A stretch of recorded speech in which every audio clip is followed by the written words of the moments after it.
Welcome to Quilting on the Side, the podcast where we uncover the secrets to turning your passion for quilting into a profitable side hustle. I'm Tori from the Quilt Patch by Tori. And I'm Andi from True Blue Quilts. And together, we're your co-hosts on this exciting journey of creativity, entrepreneurship, and all things quilting. We're here to help you navigate the world of quilt pattern design, course creation, digital marketing, and running an online quilt business. We've been through the ups and downs ourselves, so we know what it takes to make money from your favorite hobby. That's right, Tori. We're going to share our experiences on how we've grown our businesses while balancing family with other paying work responsibilities. It's not always easy, but it's definitely possible. We are so excited to be talking to Julie Loma of Off the Wall Quilt today. She's got lots of tips and background with creating products and vending at quilt shows, so we're going to dive into all of that. Hi, Julie. Great to see you. Hi, Andi. It's wonderful to see you again. It's been years since we've been face to face.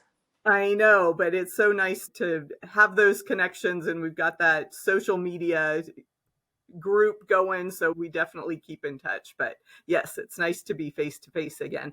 I always like to share with our audience how you got started quilting. That's always a fun story. In my case, it was really accidental. I had a friend who was a quilter for 20 years. We are good friends, and I loved to go to quilt shops with her. I went to some shows, but I had no interest in quilting. I just liked fabric. And we even went to the Quilt Museum in La Conner, Washington one time, and I don't remember a single quilt. I just thought the old house that it's in was so cool that I think it was my idea to go.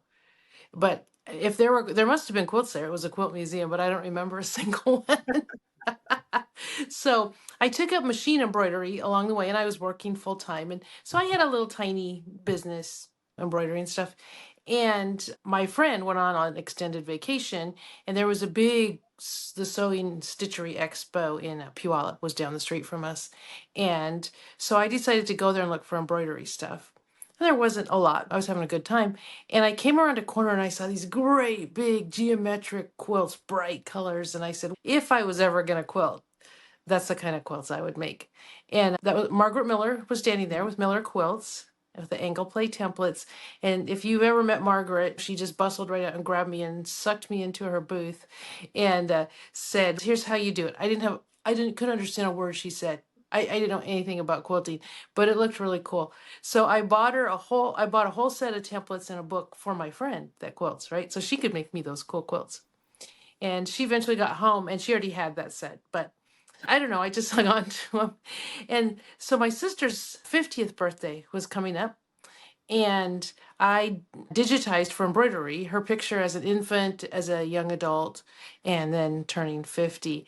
And I wanted to put that on a certain kind of cloth. Now, I didn't know anything about fabric. I used to go to fabric stores with my mom, but that was a long time ago, and those stores were gone. And so I went to a quilt shop, and of course they only had cotton. It was a quilt shop. And it didn't help that I didn't know what it was called. I went to Goodwill, and I don't know why. To this day, I have no idea why I went to Goodwill, but I did. And I looked around, and I found a chair cover, one of those ones that you pull down over a folding chair. That was the kind of fabric that I wanted, and it was a tone on tone with some texture. I don't like smooth things or solids very much.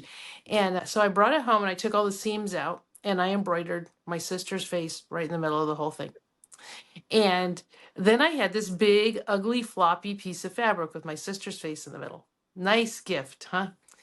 My friend was gone again, traveling. I looked online and I realized that I needed to make a quilt sandwich. I didn't call it that then, but I needed to put some layers together and trim it down. And then I looked at it and it needed a border.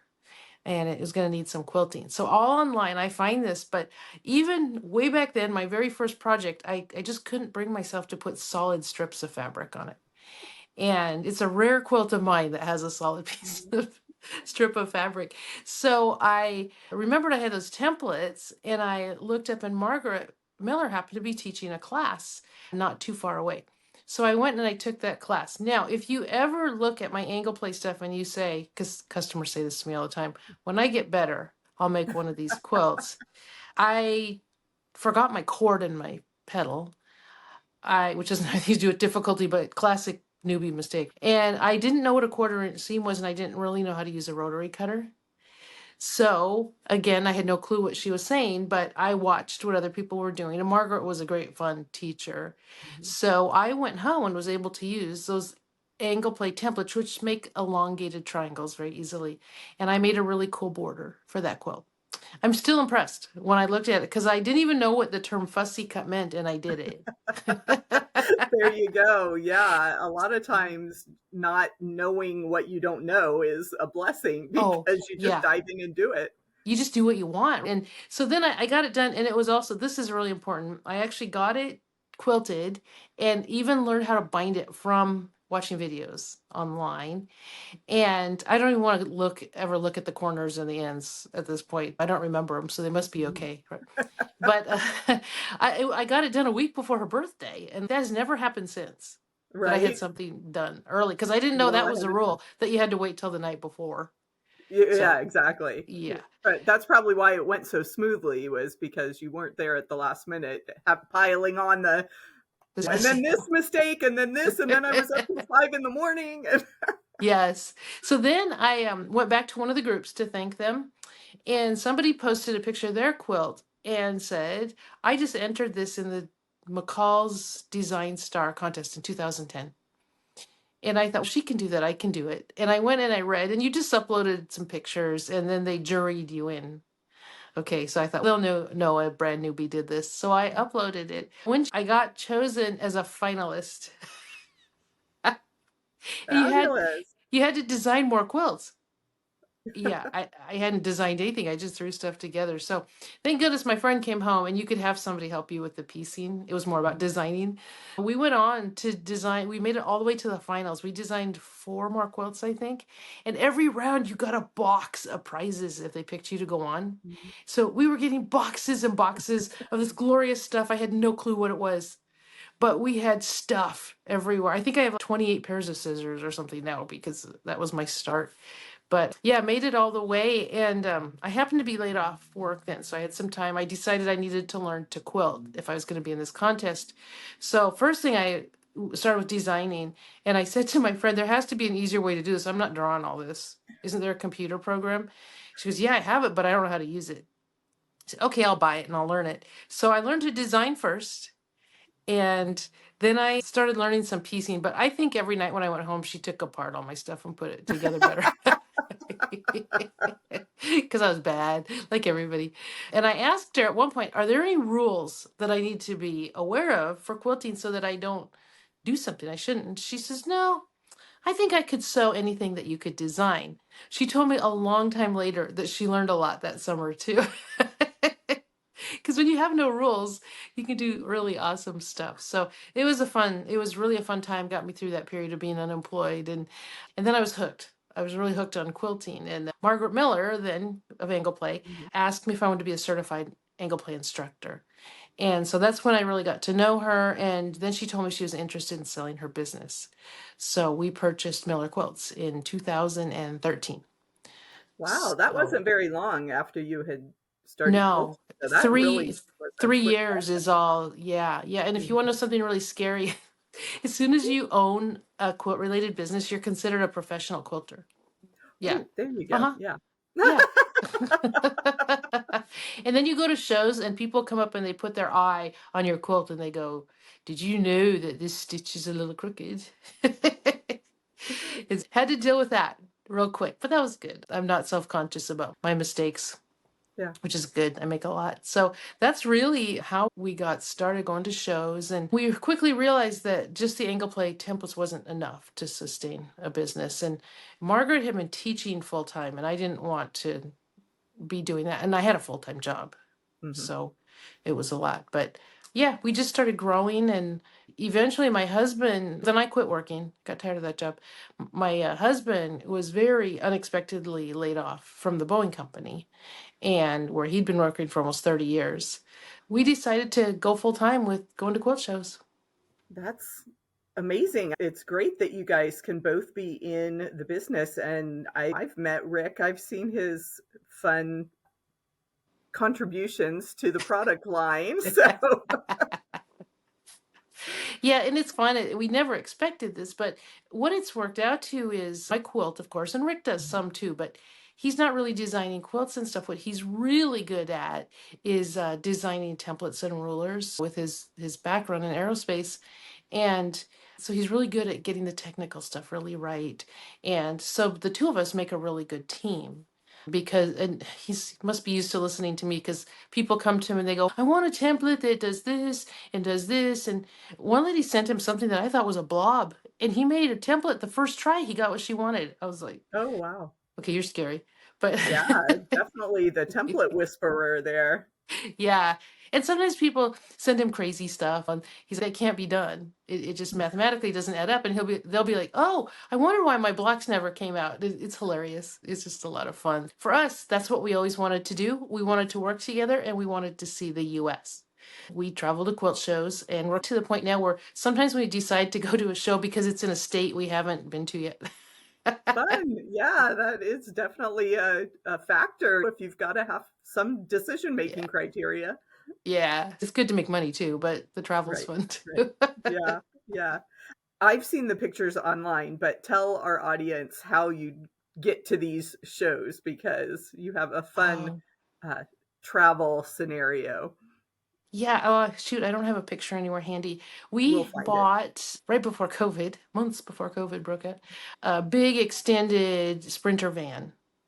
And it was like a gift from heaven. I'm telling you, we were walking around watching all the people after the Houston show. The vendor area is chaos and every kind of vehicle you can imagine is back there. But we were really looking and talking to people.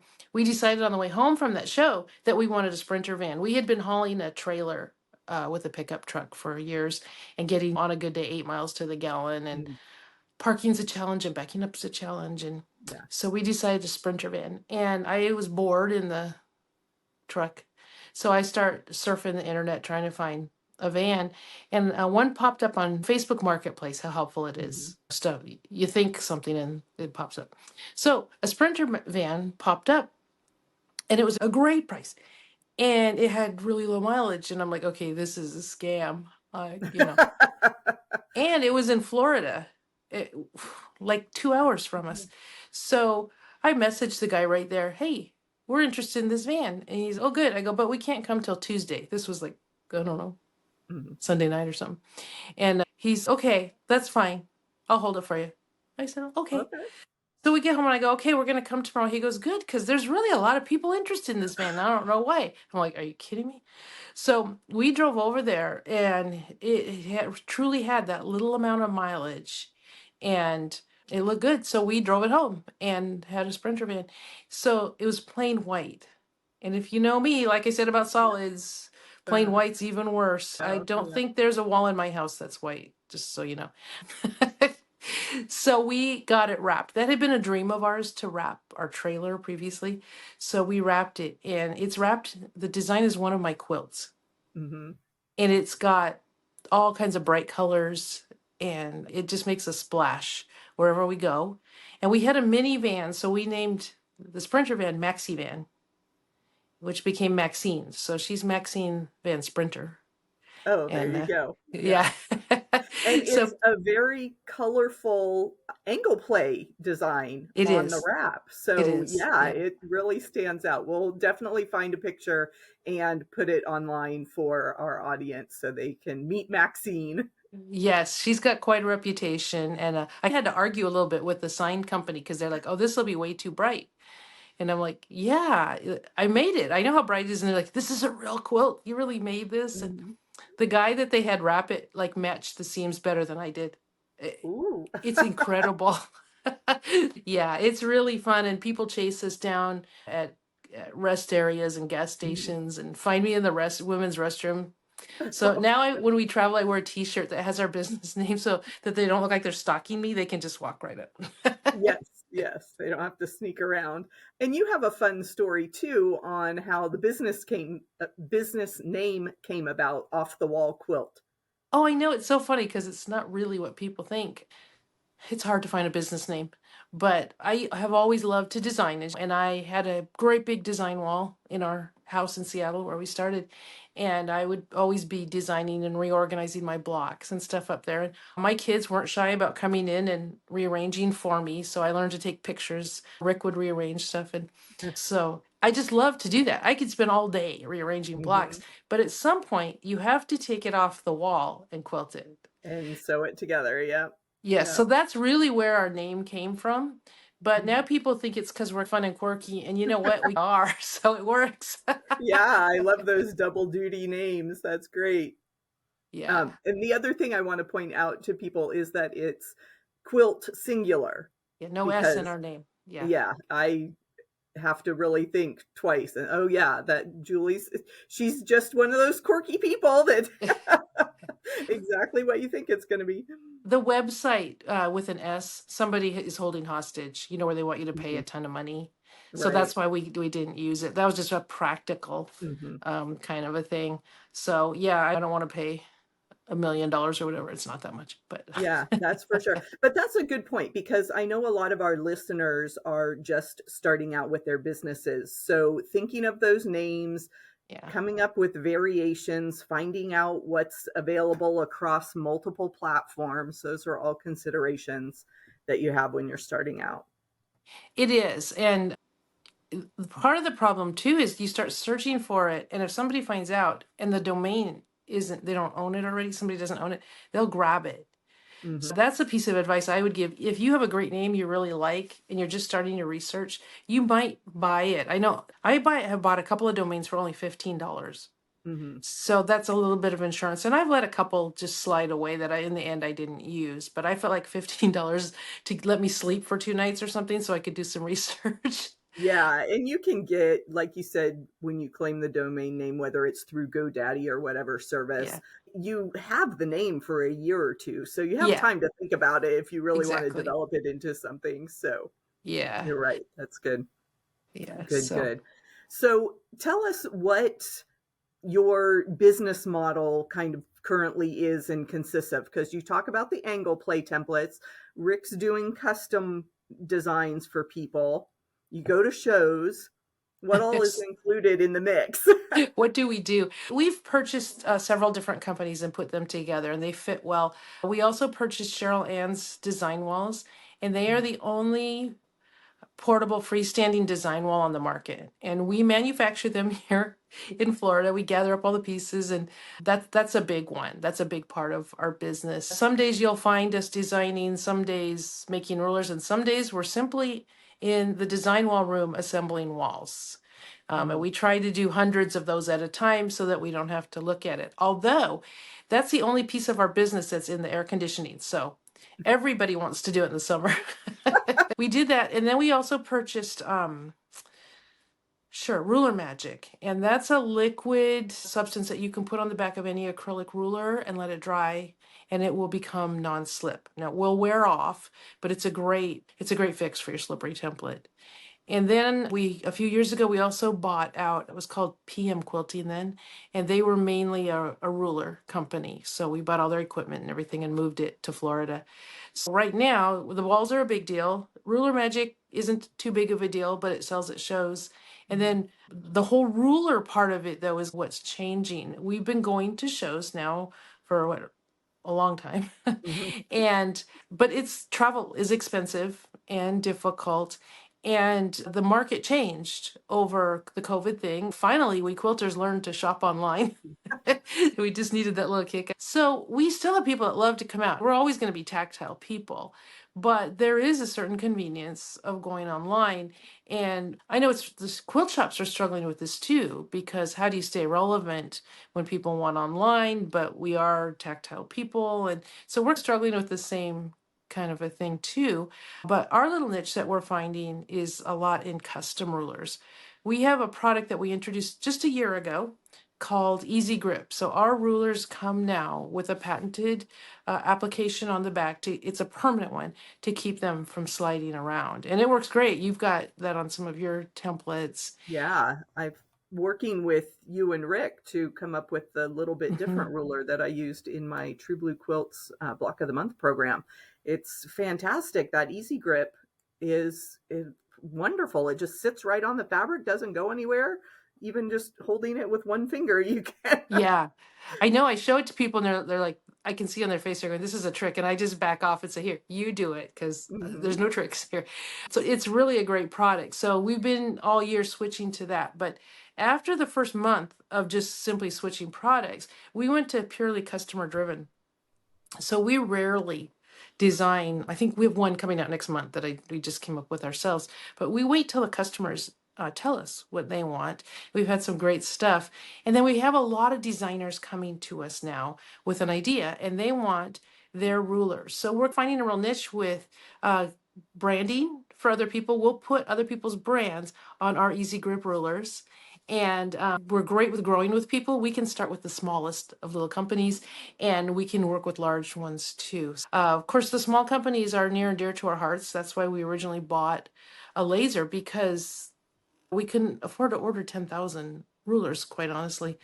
And so we're cutting them in our garage. We're a little more professional than that now, but we're always going to keep a place for the small companies. You won't have to wait 6 months to get on our cutting list. There's a corner over here where we'll keep running the smaller ones through. And we have really reasonable setup fees. These are things that we just want to stay really grounded with. This is how we got started, and we want this business to grow and expand. So we need to be a friend to people who are just starting out. And so that's really important to us. And it's a lot of fun. I got to say, Andy, working with people like you and seeing your dreams come to life, that's really what we love to do. Those orders for 5 or 10,000 all rectangular rulers are nice. That's what we eat on. But Hmm. helping a designer that just has an idea, and sometimes even helping them make it better, that's really where we get our energy from. Yeah, I can't say enough good things about our working relationship. We've worked with you editing patterns. We've worked with you for angle play. I've worked with you to develop a new size of ruler. So yeah, the whole thing has been smooth, and I do appreciate those small quantities as a solopreneur over here. It's been really nice. Julie, you've been telling us about your manufacturing aspect of your Mhm. business with all the custom rulers and things. So how big a team has this grown into? I know people think we're some really big company. My daughter works for us, and she does customer service and shipping, and we all do assembly. And then we have another guy, Josh, who runs the lasers and the UV printers and does everything too. So there's only four of us. Okay. Yeah. Okay. And how many locations is that? Because I'm assuming the lasers are off site. It's not like you're running this out of your garage We have a anymore. warehouse. Yeah. Oh, thank goodness. No, we just have a warehouse, and then we have one climate controlled storage unit for the design walls because we're in Florida. We didn't, want any humid conditions or anything. But yeah, it's really a warehouse, and Mm-hmm. all the lasers and UV printers are in one end, and everything else is in between. I think we're Mm-hmm. a lot smaller than people know, and we always laugh that it's hard for us to hire anybody because you have to be willing to do absolutely anything at any time Mm-hmm. to work in there. But that's what the four of us love. It doesn't get boring. If you're having a slow day and you just need to sit down, then there's a job over there in the corner that you can go and sit and do. And sometimes we need to hustle and get an order out, and everybody's on it. So, yeah, just four of us. And so a lot of times, though, Rick and I are on the road, and that makes it very challenging. So we're not doing any more 3 and 4 week long trips. That became just overwhelming. Sure. Sure. So So do you think you'll stay mostly with East Coast shows now that you're in Florida, or will I ever see you back here on the West Coast? that's the model that we've been doing about the last years, well, about the last 2 years maybe, is really staying on the East Coast. One of the reasons we moved, among others, but one of the reasons we moved to Florida is there's just so many more opportunities on the eastern half of the United Yeah. States, so many more shows, and they're closer together. We still think it's really funny when we go through 5 states in one day, Right? because Yeah, I can't even imagine. a whole day and you'd be to California from Uh, Washington. Right. And yeah, it's just a lot more opportunities. Now, having said that, we started a new product a couple of months ago, we do UV printing. A lot of times people don't know what that is. It's a specialized kind of printing that's followed up immediately on the machine with a UV lamp, and it bakes it on. Mm. So we're doing full color printing on all our templates and rulers and stuff. We laugh about staff meetings in the pool. It's just so unbearably hot. Our warehouse is actually not air conditioned. Oh, So some afternoons we just go home and jump in the pool. And our daughter lives here with us anyways. mhm. And so we call it a staff meeting. Probably in some countries it'd be more like siesta. You just Uh-huh. don't work between 2 and 5. It's just For too sure. hot. So sometimes we're in the pool. And so we're having a staff meeting one day last fall. Mhm. And maybe it was August, I think. And I said to Rick, "Oh, we should make puzzles." And he's in the pool, right? He's what? What do you say now? And I'm like, "Oh, I have all my arms. We need to have this puzzle and blah blah blah blah blah." My mother's 90th birthday was coming. I collected pictures from my siblings and ended up making this huge collage. It's a 495 piece puzzle. It's 37 inches long, 17 inches tall. And we printed it and then cut it up. And it's very specialized in that it goes on a base, a piece of acrylic that has the outlines of the puzzle pieces printed on it, and they're numbered. And the Okay. corresponding number is on the back of the puzzle piece. Okay, you following me there? Uh-huh. Okay, so you can pick up any piece and check the back and see what number it is, and you can find that spot on the puzzle. Okay, so it's So not, it goes a little bit faster. I'm sure some puzzle purists would say that's cheating to have a code to find the spot for the piece, but yes, we call them cheater puzzles. And but you don't have to look at the numbers for one right, thing. You don't of have course. to work it on the tray. But for people whose maybe cognitive abilities are not 100%, it makes it very doable. Mhm. And my mom, who loves jigsaw puzzles and has been doing them for years, even said to me, "I can really relax and do a jigsaw puzzle now. I didn't realize how hard they had become." Mhm. And so that was good. I'm really glad. And we've made them for children with bigger pieces. And a 4-year-old can follow the numbers if they're not quite grasping the whole Mhm. thing. And so it's just got endless possibilities. And this tray is reusable. So we can send a new puzzle. The pieces are numbered the same. Oh, that's a good feature. So I'm putting together the details of a subscription service. What a great gift for a grandparent that they're going to get a new puzzle every month of their Yeah. grandkids.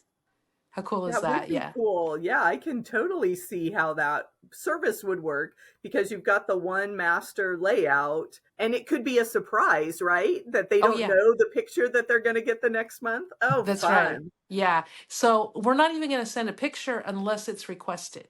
Mhm. So it'll be a complete surprise. I just sent my mom a new one, so we'll see how Uh-huh. she does. But going back to what we're going to be doing, that Mhm. opens up. If we took just a puzzle display too, we could fly to shows. So we could Sure. potentially do a show on the West Coast. And we Mhm. love the Arizona shows. Yeah. Yeah. You're always welcome and I'm always happy to take time off and hang out in the booth with you. So, Good, good. That'd be fun but to do again. So yeah. there's just some potential stuff. We're still doing the rulers, but maybe less at shows and making them available to shops. So we've got packages for shops to have their logo on them and for designers. Like I said, we love to work Mhm. with designers, and the guys have been working on one for a couple years now with somebody, and I can't remember what she calls it. I wouldn't tell you anyways because that's her stuff, but they call it the uterus. And not as being insulting, but they held it up and somebody goes, "Oh, that looks just like a uterus." And of course that stuck. And now Yeah. the design has changed. It looks nothing like a uterus anymore. But yeah, it's Yeah. just we just love it. And like I said, it's taking the time to work with people. It's just not gelled in her head yet. And we see her a couple times a year and she goes, "I haven't forgotten." And we're like, "Okay." So that's really where we're at with that. And then the puzzles are they're Mhm. just fun. So much Mhm. fun. So with these different companies, it sounds like even with Angle Play, you were able to step in and acquire established products. Yes. So then what is your strategy for continuing that marketing and being able to satisfy the existing company customers and then expand as well? That's challenging. Mhm. You've probably been following recently with Angle Play. We actually came out with a new set. And because everything in the original sets in the smaller ones that people use the most, they tended to be even numbers, and which you could do a ton of stuff with them. But sometimes I wanted the 14-inch block. And you could use a 10 and a 4, but how Mhm. much fun to use two 7s? That sounds goofy, especially if you haven't done Angle Play. That's going to sound really goofy. But it's been fun. I'm actually right before I got on with you, I was working on a new design, like making it. And so trying to tie all that together, it is a challenge, and to balance it, there is no such thing as balance. Okay. And just understanding that and accepting it was a huge relief. You hear people talk about finding balance and stuff. And so you're always inadequate because you're never Yeah. balanced, right? So when I went, oh, there's no finding balance here. I'm going to focus on what I'm focusing on. And yeah, we get a little tippy and, oh, I didn't do this and I didn't do that. But wow, I have a great new pattern and a new set for angle play. And then I'm going to have to focus on something else for a while. And I try to integrate it when I can. Like at a show, if I'm demonstrating angle play, I can talk about the easy grip on it. Mm-hmm. And I can use a design wall and show people how that works. And then being sensitive to customers, because they'll let me know. I think I'm showing them some great technique down here. And they're like, but where did you get that design wall? Okay, let's talk about design walls. Pivot. Yeah, yeah. And it actually works really good. We'll suddenly get just a storm of orders for one product. We have something called a Connie's Texas Star. Mm-hmm. And it's funny because every once in a while I think, oh, I wonder if we should retire that. Although since we make our own templates, we don't really have to retire stuff. But and then we'll get 4 or 5 orders all of a sudden for that star, and I don't know why. Is But somebody somewhere mentioned it, and then all their friends have to get one. yeah, and I keep thinking, oh, I should make a video of that. And I'm like, I have a video. And I go and I look at YouTube and people have been watching it. Mm-hmm. So sometimes just letting things balance themselves is good Mm-hmm. enough. Yeah. Like I said, I try to keep it all together. I'm not sure I do. Mm-hmm. Mm-hmm. But I've just let it go. And I'm just going to ride the tide today and Yeah. ride those waves and enjoy today. I Mm-hmm. think that's one thing, maybe getting a little bit older, I think maturity is good for that, is that I don't want to miss the fun of today. What I say to myself, what if today is the best day of the rest of my life? How did I spend it? Yeah. And I can say that again tomorrow. I've been saying it for forever anyways, but let's have some fun with it. And that's actually what happened when Rick got laid off. It was so unexpected. And then we said, hey, this might end up being the best thing that ever happened to us. And then we went, wait a minute, let's make it be the best thing that ever There you happened to go. us. So that's how we approach it. Like I said, some days in the warehouse, we look like a bunch of children in there. They throw Nerf darts at each other, and somebody spills something and it just goes off and other days we just work really hard. But quilting's a fun business. There's a lot of aspects to it, lots of different people. But I used to be a tax professional Mm-hmm. where 90% of the people are grumpy. I'm telling you, those same people, when they're quilting, 99.9% of them are happy. So Yeah, yeah. So when you mentioned that, you brought a lot of business acumen to this new career when you yeah. transitioned. So what advice do you have for those people that have been quilting a long time but don't come from a business background, but yet they think they want to make money at this? What advice would you give them starting out? You want to deal with the stuff you hate first. I talk to so many people and they're so afraid of bookkeeping or taxes. And I'm like, well, go get it set up first. I used to love it as a tax professional when people would come in and say, I'm thinking about starting this business. What should I do? Because it's not that hard if you start right. And don't take advice from all your buddies. That's you can get in a lot of trouble doing that. But there's really simple bookkeeping ways to keep books, but don't get behind on it. My goal was always to not file an extension because I always tell people it doesn't smell any better in September than it did in April. Just do it. So I guess that would be my advice would be just do it. The SBA has wonderful people that can help you. And sometimes people are afraid to go there because they think one thing is they think their idea might get stolen and they don't do that. And the other thing is then the government knows about them and they have to get all signed up and file so they don't get in trouble. Legitimate concern, I think. But you should be assured that's not what they're about. And the things that you need to do aren't that hard. Your first steps are not that hard. Just make a list and take them one at a time. Like getting an EIN. Andi, do you have an EIN? Yes, I do. Thank you. Yeah, that was simple. It's a website. You fill out Yes. some information and The only you've thing got about it. that is don't pay anybody. That's a ripoff. You can get it Right. free. It takes 5 minutes, right? Yeah. And then Yeah. you never have to give anybody your social security number. Mhm. And then you need a bank account, a business bank account. Even if you just go online at your bank and open a separate account, that's your Mhm. business account. Right. Check. done. Now you've got, what, 15 minutes in your day, and Mhm. you've done two really big, responsible things. Mhm.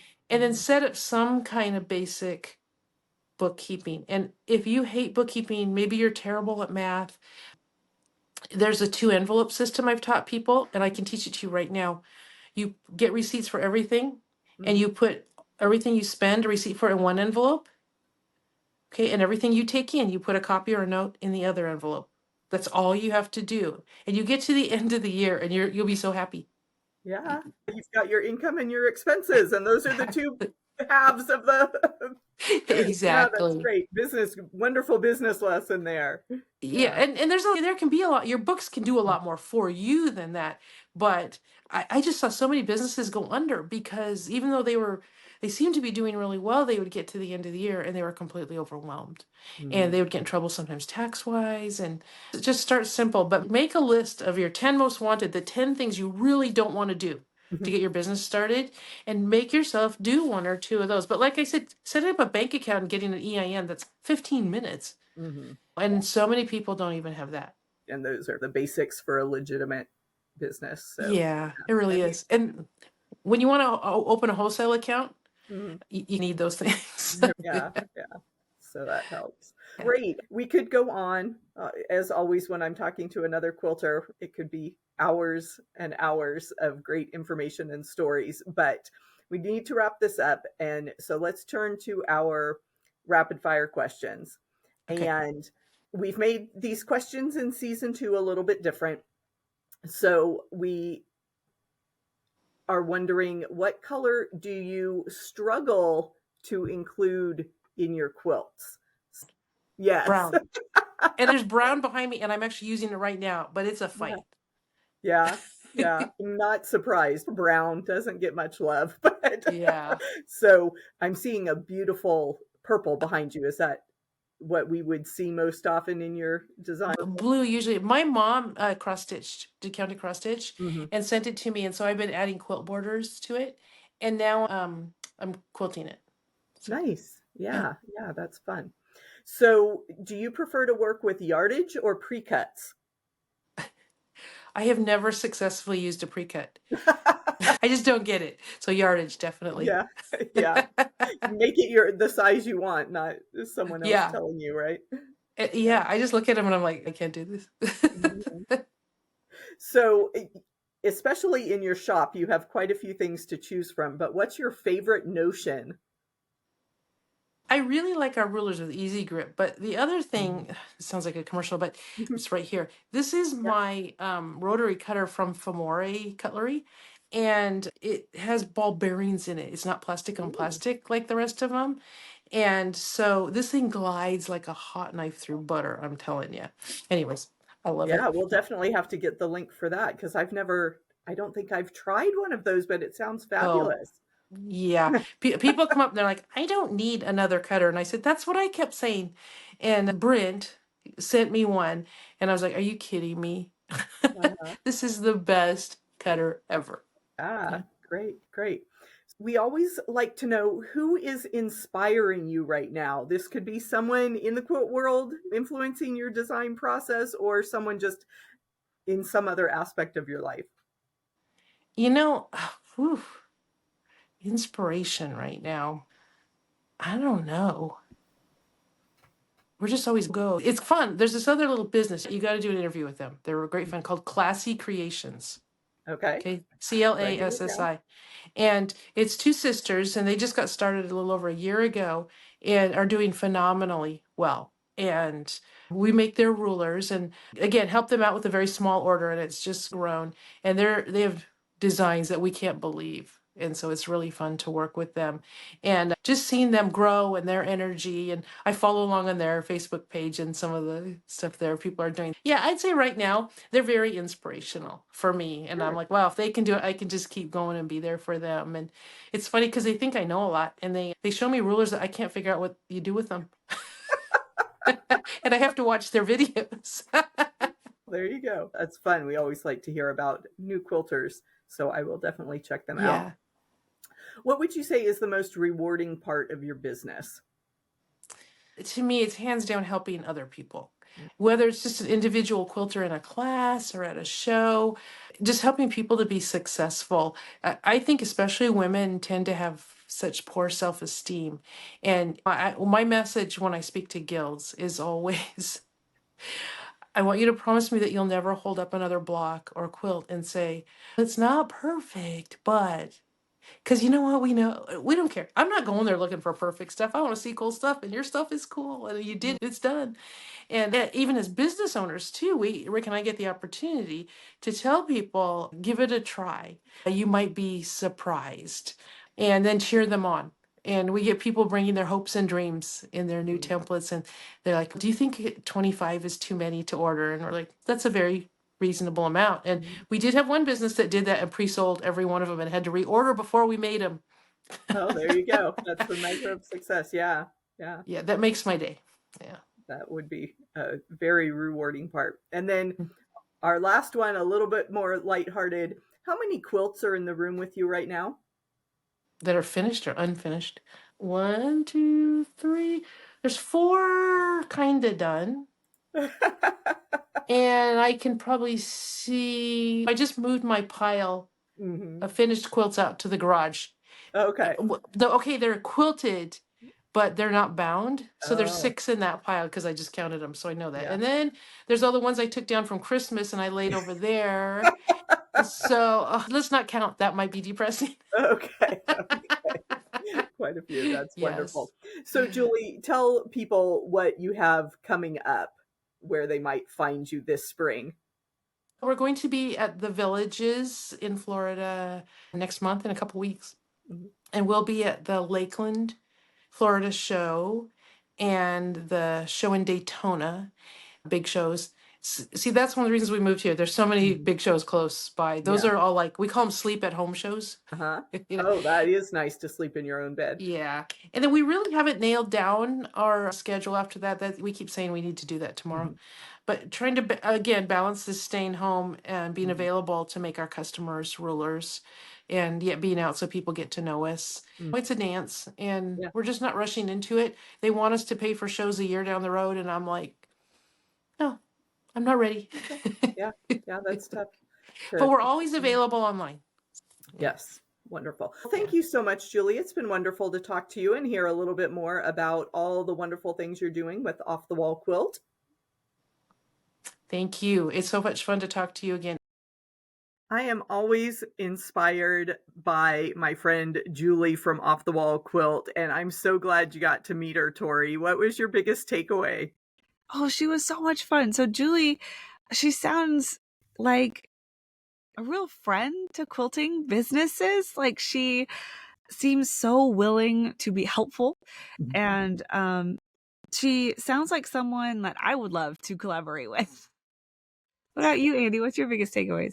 Yeah, I just listening to how her journey started from one type of quilting with the angle play designs and then has flowed as she brings in additional products and just the pathway. It just is so fun and gives me so much encouragement and hope to keep going because you never know where you're going to end up. You know, she went from Washington State all the way across the country to Florida because of quilting. So you just never know where it's going to take you. You really, really don't. Lots of fun. What a great discussion. If you enjoyed this episode of Quilting on the Side, please leave us a review on whichever platform you're listening. It can be iTunes, Spotify, or even our YouTube channel. And hit the subscribe button so you don't miss our next chat. Until then, remember to have fun in your business and do a little quilting on the side.